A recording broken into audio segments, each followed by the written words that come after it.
নমস্কার। রবীন্দ্রনাথের জীবন স্মৃতি থেকে পাঠ চলছে। এর আগের দিন দুটো ভিডিওতে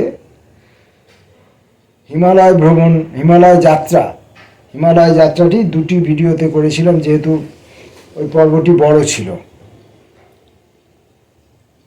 তো সেখানে শিশু রবীন্দ্রনাথ, বালক রবীন্দ্রনাথ তার বাবার সঙ্গে সেখানে কিছুদিন থাকলেন, হিমালয়ের সৌন্দর্য উপভোগ করলেন, সেখানকার জীবনযাপন সম্পর্কে বাবার সঙ্গে কালক্ষেপণ অমুক তমুক এই সমস্ত বিষয়ে তিনি লিখেছেন। এবং সেখানে কয়েক মাস কাটার পর পিতৃদেবের অনুচর কিশোরী চাটুর্যের সঙ্গে তাকে কলকাতায় ফেরত দেওয়া হলো, অর্থাৎ পিতৃদেব তখন ওখানেই রয়ে গেলেন। সুতরাং আজকের পর্ব হচ্ছে প্রত্যাবর্তন। পড়ছি। পূর্বে যে শাসনের মধ্যে সংকুচিত হইয়াছিলাম, হিমালয়ে যাইবার সময়ে তাহা একেবারে ভাঙিয়া গেল। যখন ফিরিলাম তখন আমার অধিকার প্রশস্ত হইয়া গেছে।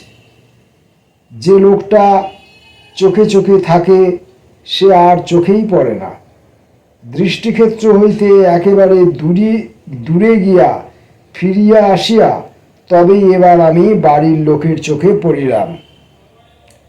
ফিরিবার সময় রেলের পথেই আমার ভাগ্যে আদর শুরু হইল।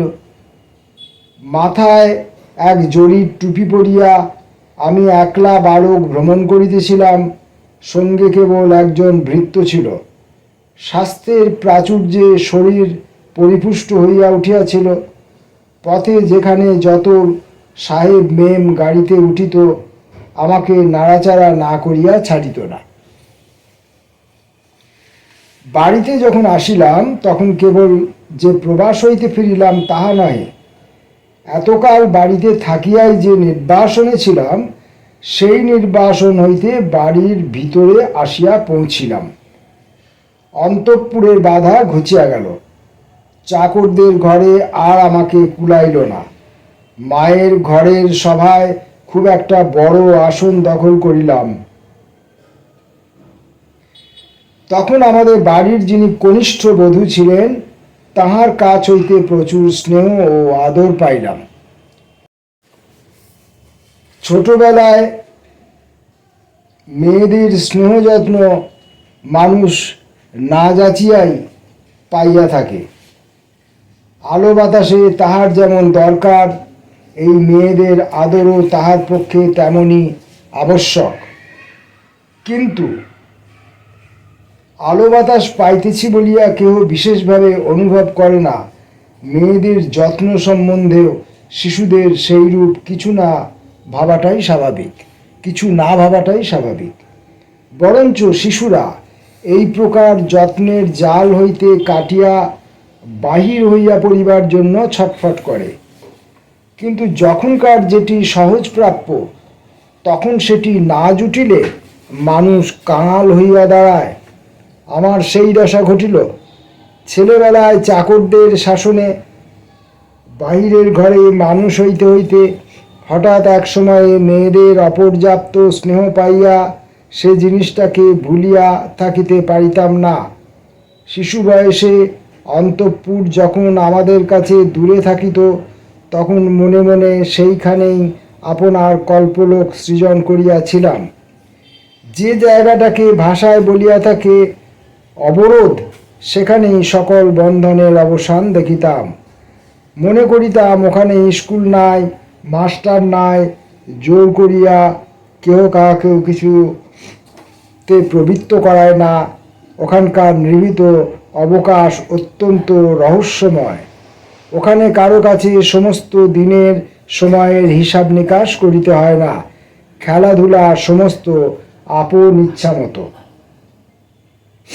বিশেষত দেখিতাম ছোট দিদি আমাদের সঙ্গে সেই একই নীলকমল পণ্ডিত মশায়ের কাছে পড়িতেন, কিন্তু পড়া করিলেও তাহার সম্বন্ধে যেমন বিধান, না করিলেও সেই রূপ।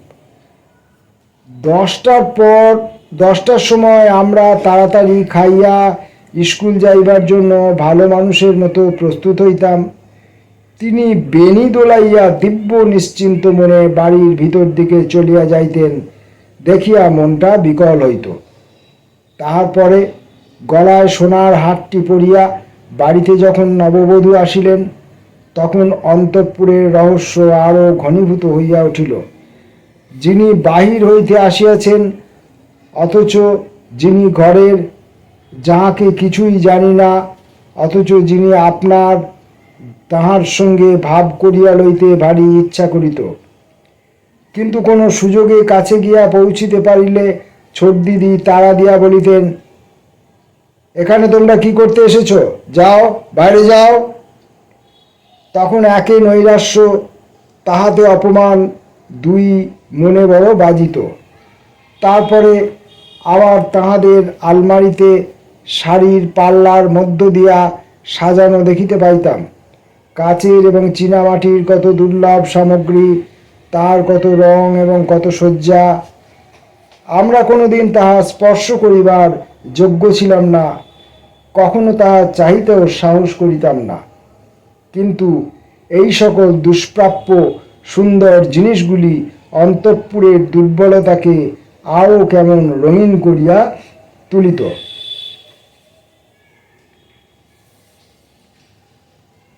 এমনি করিয়া তো দূরে দূরে প্রতিহত হইয়া চিরদিন কাটিয়াছে। বাহিরের প্রকৃতি যেমন আমার কাছ হইতে দূরে ছিল, ঘরের অন্তঃপুরও ঠিক তেমনই। সেই জন্যে যখন তাহার যেটুকু দেখিতাম, আমার চোখে যেন ছবির মতো পড়িত।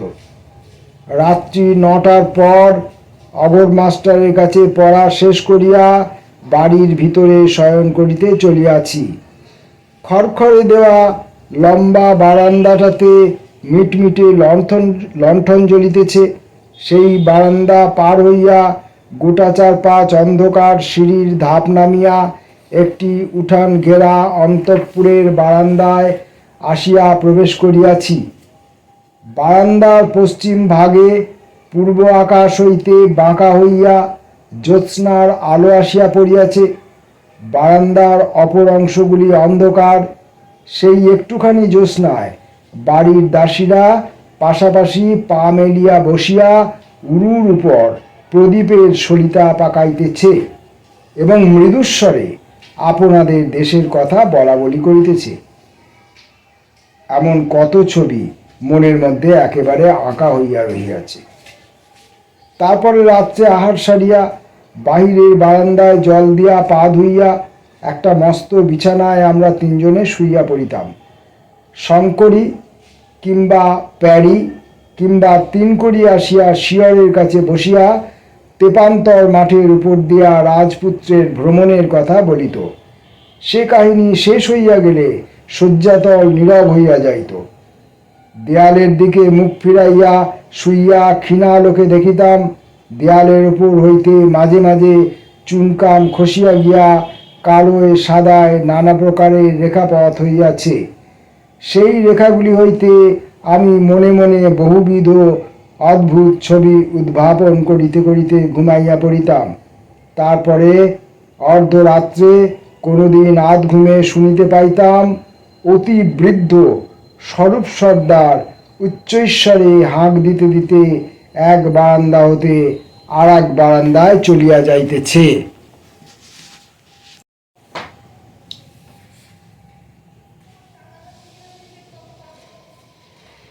সেই অল্প পরিচিত কল্পনা জড়িত অন্তঃপুরে একদিন বহুদিনের প্রত্যাশিত আদর পাইলাম, যাহা প্রতিদিন পরিমিত রূপে পাইতে পাইতে সহজ হইয়া যাইত, তাহাই হঠাৎ একদিনে বাকি বকেয়া সমেত পাইয়া যে বেশ ভালো করিয়া তাহা বহন করিতে পারিয়াছিলাম, তাহা বলিতে পারি না। ক্ষুদ্র ভ্রমণকারী বাড়ি ফিরিয়া কিছুদিন ঘরে ঘরে কেবলই ভ্রমণের গল্প বলিয়া বেড়াইতে লাগিল। বারবার বলিতে বলিতে কল্পনার সংঘর্ষে ক্রমেই তাহা এত অত্যন্ত ঢিলা হইতে লাগিল যে মূল বৃত্তান্তের সঙ্গে তাহার খাপ খাওয়া অসম্ভব হইয়া উঠিল। হায়, সকল জিনিসের মতোই গল্প পুরাতন হয়, ম্লান হইয়া যায়। যে গল্প বলে তাহার গৌরবের পুঁজি ক্রমেই ক্ষীণ হইয়া আসিতে থাকে। এমনি করিয়া পুরাতন গল্পের উজ্জ্বলতা যতই কমে আসে ততই তাহাতে এক এক কোঁচ করিয়া নতুন রং লাগাইতে হয়। পাহাড় হইতে ফিরিয়া আসার পর ছাদের উপরে মাতার বায়ু সেবন সভায় আমি প্রধান বক্তার পদ লাভ করিয়াছিলাম। মার কাছে যশস্বী হইবার প্রলোভন ত্যাগ করা কঠিন এবং যশ লাভ করাটাও অত্যন্ত দুরূহ নহে। নর্মাল স্কুলে পড়িবার সময় যেদিন কোনো একটি শিশু পাঠে প্রথম দেখা গেল সূর্য পৃথিবীর চেয়ে 14 লক্ষ গুণে বড়, সেই দিন মাতার সভায় ওই সত্যটাকে প্রকাশ করিয়াছিলাম। ইহাতে প্রমাণ হইয়াছিল যাহাকে দেখিতে ছোট সে হয়তো নিতান্ত কম বড় নয়। আমাদের পাঠ্য ব্যাকরণে কাব্যালঙ্কার অংশে যে সকল কবিতা উদাহৃত ছিল তাহাই মুখস্থ করিয়া মাকে বিস্মিত করিতাম, তাহার একটা আজও মনে আছে। ওরে আমার মাছি, আহা কি নম্রতা ধরো, এসে হাত জোর করো, কিন্তু কেন বাড়ি করো তীক্ষ্ণ সুর গাছি। সম্প্রতি প্রক্টরের গ্রন্থ হইতে গ্রহতারা সম্বন্ধে অল্প যে একটু জ্ঞান লাভ করিয়াছিলাম তাহাও সেই দক্ষিণ বায়ু বিজিত সান্ধ্য সমিতির মধ্যে বিবৃত করিতে লাগিলাম।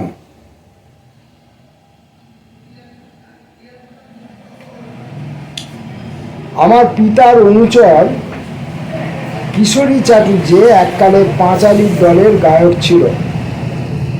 সে আমাকে পাহাড়ে থাকিতে প্রায় বলিত, আহা দাদাজি, তোমাকে যদি পাইতাম তবে পাঁচালীর দল এমন জমাইতে পারিতাম সে আর কি বলিব। শুনিয়া আমার ভারী লোভ হইত। পাঁচালীর দলে ভিড়িয়া দেশ দেশান্তরে গান গাহিয়া বেড়ানোটা মহা একটা সৌভাগ্য বলিয়া বোধ হইত। সেই কিশোরীর কাছে অনেকগুলি পাঁচালীর গান শিখিয়াছিলাম। ওরে ভাই জানকীরে দিয়ে এসো বোন, প্রান্ত হলো অন্ত আমার কমল আঁখি, রাঙা জবায় কি শোভা পায় পায়, কাতরে রেখো রাঙা পায় মা ভয়ে, ভাবো শ্রীকান্ত নরকান্ত কারীরে, নিতান্ত কৃতান্ত ভয়ান্ত হবে ভবে। এইসব গানের লাইন আর কি। এই গানগুলিতে আমাদের আসর যেমন জমিয়া উঠিত, এমন সূর্যের অগ্নি উচ্ছ্বাস বা শনির চন্দ্রময়তার আলোচনায় হইত না। এসব গান যারা জানেন বা যারা গাইতে পারেন তারা দু এক কলি করে গেয়ে দিলে এই অংশটা আরো শুনতে ভালো লাগতো। পৃথিবী শুদ্ধ লোকে কৃত্তিবাসের বাংলা রামায়ণ পড়িয়া জীবন কাটায়, আর আমি পিতার কাছে স্বয়ং মহর্ষি বাল্মীকির স্বরচিত অনুষ্টুপ ছন্দের রামায়ণ পড়িয়া আসিয়াছি।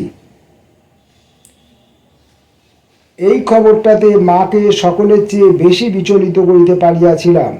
তিনি অত্যন্ত খুশি হইয়া বলিলেন, আচ্ছা বাছা, সেই রামায়ণ আমাদের একটু পড়িয়া শোনা দেখি। হায়, একে ঋজু পাঠের সামান্য উদ্ধৃত অংশ, তাহার মধ্যে আবার আমার পড়া অতি অল্পই, তাহাও পড়িতে গিয়া দেখি মাঝে মাঝে অনেকখানি অংশ বিস্মৃতিবশত অস্পষ্ট হইয়া আসিয়াছে। কিন্তু যে মা পুত্রের বিদ্যাবুদ্ধির অসামান্যতা অনুভব করিয়া আনন্দ সংভোগ করিবার জন্য উৎসুক হইয়া বসিয়াছেন, তাহাকে ভুলিয়া গেছি বলিবার মতো শক্তি আমার ছিল না। সুতরাং ঋজু পাঠ হইতে যেটুকু পড়িয়া গেলাম তাহার মধ্যে বাল্মীকির রচনা ও আমার ব্যাখ্যার মধ্যে অনেকটা পরিমাণে অসামঞ্জস্য রহিয়া গেল। স্বর্গ হইতে করুণ হৃদয় মহর্ষি বাল্মীকি নিশ্চয়ই জননীর নিকট খ্যাতি প্রত্যাশী অর্বাচীন বালকের সেই অপরাধ সকৌতুকে স্নেহহাস্যে মার্জনা করিয়াছেন, কিন্তু দর্পহারী মধুসূদন আমাকে সম্পূর্ণ নিষ্কৃতি দিলেন না। মা মনে করিলেন আমার দ্বারা অসাধ্য সাধন হইয়াছে, তাই আর সকলকে বিস্মিত করিয়া দিবার অভিপ্রায়ে তিনি কহিলেন, একবার দ্বিজেন্দ্রকে শোনা দেখি। তখন মনে মনে সমূহ বিপদ গণিয়া প্রচুর আপত্তি করিলাম। মা কোনো মতেই শুনিলেন না। বড়দাদাকে ডাকিয়া পাঠাইলেন। বড়দাদা আসিতেই কহিলেন, রবি কেমন বাল্মীকির রামায়ণ পড়িতে শিখিয়াছে, একবার শোন না। পড়িতেই হইল। দয়ালু মধুসূদন তাহার দর্পহারিত্বের একটু আভাস মাত্র দিয়া আমাকে এই যাত্রা ছাড়িয়া দিলেন।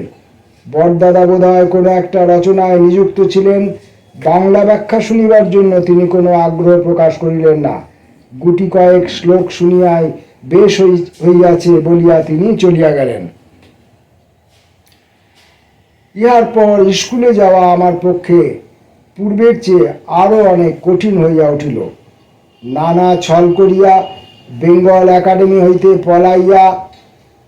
পড়াইতে শুরু করিলাম। সেন্ট জেভিয়ার্সে আমাদের ভর্তি করিয়া দেওয়া হইল, সেখানেও কোনো ফল হইল না। দাদারা মাঝে মাঝে এক আধবার চেষ্টা করিয়া আবার আশা একেবারে ত্যাগ করিলেন, আমাকে ভৎসনা করাও ছাড়িয়া দিলেন। একদিন বড় দিদি কহিলেন, আমরা সকলেই আশা করিয়াছিলাম বড় হইলে রবি মানুষের মতো হইবে, কিন্তু তাহার আশাই সকলের চেয়ে নষ্ট হইয়া গেল। আমি বেশ বুঝিতাম ভদ্র সমাজের বাজারে আমার দর কমিয়া যাইতেছে, কিন্তু তবু যে বিদ্যালয়ে চারিদিকের জীবন ও সৌন্দর্যের সঙ্গে বিচ্ছিন্ন জেলখানা ও হাসপাতাল জাতীয় একটা নির্মম বিভীষিকা, তাহার নিত্য আবর্তিত ঘানির সঙ্গে কোনো মতেই আপনাকে জুড়িতে পারিলাম না। সেন্ট জেভিয়ার্সের একটি পবিত্র স্মৃতি আজ পর্যন্ত আমার মনের মধ্যে অম্লান হইয়া রহিয়াছে। তাহা সেখানকার অধ্যাপকদের স্মৃতি। আমাদের সকল অধ্যাপক সমান ছিলেন না। বিশেষভাবে যে দুই একজন আমার ক্লাসের শিক্ষক ছিলেন, তাহাদের মধ্যে ভগবৎ শক্তির গম্ভীর নম্রতা আমি উপলব্ধি করি নাই। বরঞ্চ সাধারণত শিক্ষকেরা যেমন শিক্ষাদানের কল হইতে উঠিয়া বালকদিগকে হৃদয়ের দিকে পীড়িত করিয়া থাকেন, তাহারা তাহার চেয়ে বেশি উপরে উঠিতে পারেন নাই। একে তো শিক্ষার কল একটা মস্ত কল, তাহার উপরে মানুষের হৃদয় প্রকৃতিকে শুষ্ক করিয়া পিষিয়া ফেলিবার পক্ষে ধর্মের বাহ্য অনুষ্ঠানের মতো এমন জাঁতা জগতে আর নাই। যাহারা ধর্ম সাধনার সেই বাহিরের দিকেই আটকা পড়িয়াছে, তাহারা যদি আবার শিক্ষকতার কলের চাকায় প্রত্যহ পাক খাইতে থাকে, তবে উপাদেয় জিনিস তৈরি হয় না। আমার শিক্ষকদের মধ্যে সেই প্রকার দুই কলে ছাঁটা নমুনা বোধ করি ছিল। কিন্তু তবু সেন্ট জেভিয়ার্সের সমস্ত অধ্যাপকদের জীবনের আদর্শকে উচ্চ করিয়া ধরিয়া মনের মধ্যে বিরাজ করিতেছে এমন একটি স্মৃতি আমার আছে। ফাদার ডি পেনেরান্ডার সহিত আমার যোগ তেমন বেশি ছিল না। বোধ করি কিছুদিন তিনি আমাদের নিয়মিত শিক্ষকের বদলি রূপে কাজ করিয়াছিলেন। তিনি জাতিতে স্পেনীয় ছিলেন। ইংরেজি উচ্চারণে তাহার যথেষ্ট বাধা ছিল। বোধ করি সেই কারণে তাহার ক্লাসের শিক্ষায় ছাত্রগণ যথেষ্ট মনোযোগ করিত না। আমার বোধ হইত ছাত্রদের সেই ঔদাসীন্যের ব্যাঘাত তিনি মনের মধ্যে অনুভব করিতেন, কিন্তু নম্রভাবে প্রতিদিন তাহা সহ্য করিয়া লইতেন। আমি জানি না কেন তাহার জন্য আমার মনের মধ্যে একটা বেদনা বোধ হইত। তাহার মুখশ্রী সুন্দর ছিল না, কিন্তু আমার কাছে তার কেমন একটা আকর্ষণ ছিল।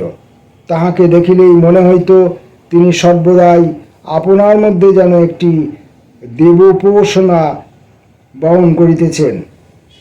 অন্তরের বৃহৎ এবং নিবিড় স্তব্ধতায় তাহাকে যেন আবৃত করিয়া রাখিয়াছে। আধ ঘন্টা আমাদের কাপি লিখিবার সময় ছিল। আমি তখন কলম হাতে লইয়া অন্যমনস্ক হইয়া যাহা তাহা ভাবিতাম। একদিন ফাদার ডি পেনেরান্ডা এই ক্লাসের অধ্যক্ষতা করিতেছিলেন। তিনি প্রত্যেক বেঞ্চির পিছনে পদচারণা করিয়া যাইতেছিলেন। বোধ করি তিনি 2-3 বার লক্ষ্য করিয়াছিলেন আমার কলম সরিতেছে না। একসময় আমার পিছনে থামিয়া দাঁড়াইয়া নত হইয়া আমার পিঠে তিনি হাত রাখিলেন এবং অত্যন্ত সস্নেহ স্বরে আমাকে জিজ্ঞাসা করিলেন, টাগর, তোমার কি শরীর ভালো নাই? বিশেষ কিছুই নয়, কিন্তু আজ পর্যন্ত তাহার সেই প্রশ্নটি ভুলি নাই। অন্য ছাত্রদের কথা বলিতে পারি না, কিন্তু আমি তাহার ভিতরকার একটি বৃহৎ মনকে দেখিতে পাইতাম। আজও তাহার স্মরণ করিলে আমি যেন নির্ভীত নিস্তব্ধ দেবমন্দিরের মধ্যে প্রবেশ করিবার অধিকার পাই। সে সময় আর একজন প্রাচীন অধ্যাপক ছিলেন। তাহাকে ছাত্রেরা বিশেষ ভালোবাসিত। তাহার নাম ফাদার হেনরি। তিনি উপরের ক্লাসে পড়াইতেন। তাহাকে আমি ভালো করিয়া জানিতাম না। তাহার সম্বন্ধে একটি কথা আমার মনে আছে, সেটি উল্লেখযোগ্য। তিনি বাংলা জানিতেন। তিনি নীরদ নামক তাহার ক্লাসের একটি ছাত্রকে জিজ্ঞাসা করিয়াছিলেন, তোমার নামের ব্যুৎপত্তি কী? নিজের সম্বন্ধে নীরদ চিরকাল সম্পূর্ণ নিশ্চিন্ত ছিল। কোনোদিন নামের ব্যুৎপত্তি লইয়া সে কিছুমাত্র উদ্বেগ অনুভব করে নাই। সুতরাং এইরূপ প্রশ্নের উত্তর দিবার জন্য সে কিছুমাত্র প্রস্তুত ছিল না। কিন্তু অভিধানে এত বড় বড় অপরিচিত কথা থাকিতে নিজের নামটা সম্বন্ধে ঠকিয়া যাওয়া যেন নিজের গাড়ির তলে চাপা পড়ার মতো দুর্ঘটনা। নীরু তাই অম্লান বদনে তৎক্ষণাৎ উত্তর করিল, নি ছিল রোদ, নীরদ। অর্থাৎ যাহা উঠিলে রৌদ্র থাকে না, তাহাই নীরদ। প্রত্যাবর্তন পর্ব পড়লাম। প্রত্যাবর্তন পর্বে রবীন্দ্রনাথের সঙ্গে তার মায়ের, মানে আমরা দেখলাম মায়ের সঙ্গে ছেলের পরিচয় হলো, মায়ের সঙ্গে ছেলের কথোপকথন হচ্ছে, মা ছেলের গর্ভে গর্ভিণী হচ্ছেন ইত্যাদি। আর স্কুল সম্পর্কে যেসব অভিজ্ঞতা আছে, এইসব স্কুলে আমরা পড়িনি অবশ্য, এখনকার অনেক ছেলেমেয়েরা এইসব স্কুলে পড়ছে, যদিও সেই তখনকার দিনের রবীন্দ্রনাথ যে স্কুলে পড়েছেন তার স্ট্যান্ডার্ড আর আজকের ইংলিশ মিডিয়াম বা ওই আপনার কি বলে সেন্ট জেভিয়ার্স যেমনই হোক না কেন, তার স্ট্যান্ডার্ড যে একই হবে তেমনটা আশা করা যায় না। ফলে সেখানে বিস্তর পার্থক্যের অবকাশ থাকাই স্বাভাবিক। আর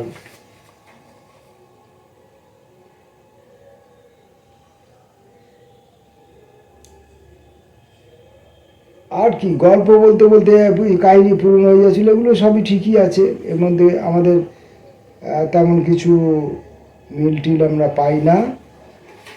আমাদের আর একটা কোথায় যেন আমার একটু বক্তব্য ছিল, সেখানটা মনে করতে পারছি না। হ্যাঁ, আর একটা বক্তব্য ছিল, সেটা হচ্ছে আমি আগেও বলেছি যে এই জীবন স্মৃতিটি মুদ্রক হচ্ছে বিশ্বভারতী। এই জীবন স্মৃতিটির মুদ্রক হচ্ছে বিশ্বভারতী। বিশ্বভারতী গ্রন্থন বিভাগ, 6 আচার্য জগদীশচন্দ্র বসু রোড, কলকাতা 17। যাই হোক, তো এখানে রবীন্দ্রনাথ যখন তিনি নিজের জবানিতে লিখছেন সেগুলো সবই সাধু ভাষা, কিন্তু ছোট দিদি যখন বলছেন তখন বলছেন, এখানে তোমরা কি করতে এসেছো, যাও বাইরে যাও, এটা আমাদের মতো চলিত ভাষা। আবার বড়দিদি যখন বলছেন তখন কিন্তু তিনি ওইভাবে চলিত ভাষায় কথা বলছেন না, তিনি তখন আবার সাধু ভাষায় কথা বলছেন।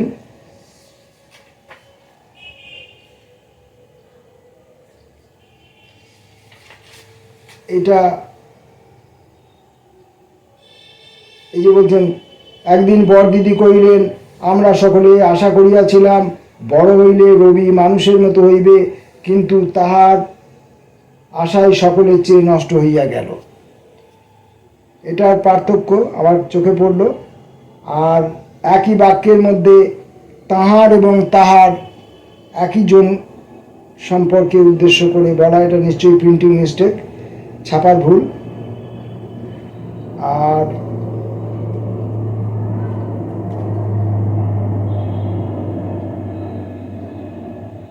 ফাদার ডি পেনেরান্ডা সম্পর্কে যেটা তিনি বলেছিলেন, সেটা খুবই স্বাভাবিক। ছোটোবেলায় আমরা শিক্ষক শিক্ষিকাদের সামান্য কটাক্ষ লাভ করলেই, সামান্য ভালোবাসা অর্জন করলেই সারা জীবন আমরা সেটা রেখে দিই, স্মরণে রেখে দিই।